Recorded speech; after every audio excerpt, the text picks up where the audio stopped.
Thank you, Mr. Chairman. Thank you for allowing me to join this hearing. I really appreciate the witness's testimony.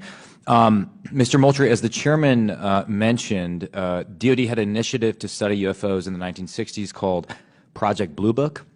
It's also been well reported in our briefing and in other places that we have more recent projects, specifically ATIP.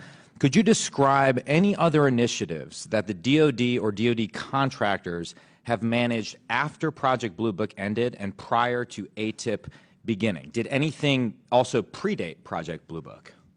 So I can't speak to what may have predated Project Blue Book. I mean, of course, there's Roswell and all these other things that people have talked about over the years.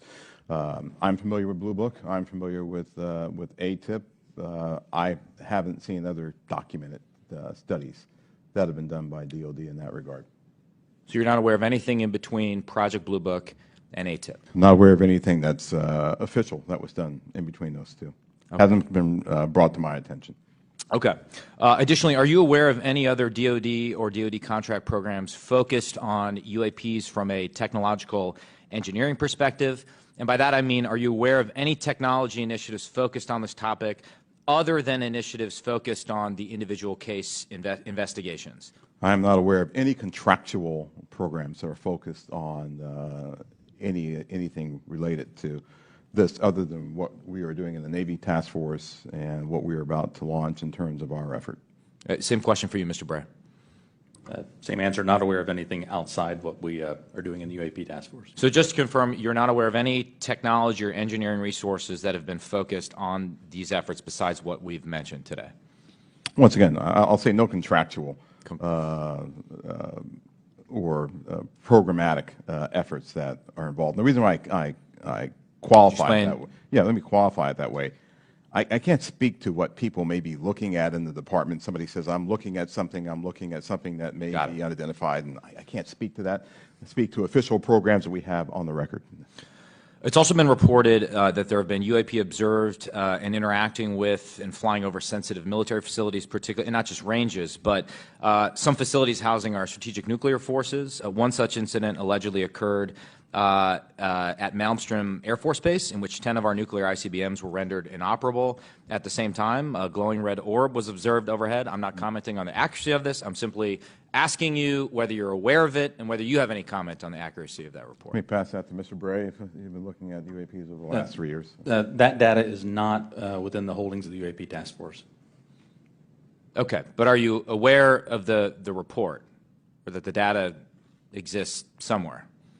I have heard stories. I have not seen the official data on that. So you've just seen informal stories, no official assessment that you've done or exists within DoD that you're aware of regarding the Melstrom incident? All I can speak to is what's within my cognizance of the UAP Task Force, and we have not looked at that incident. Well, I would say, it's a pretty high-profile incident. I don't claim to be an expert on this, but that's out there in the ether.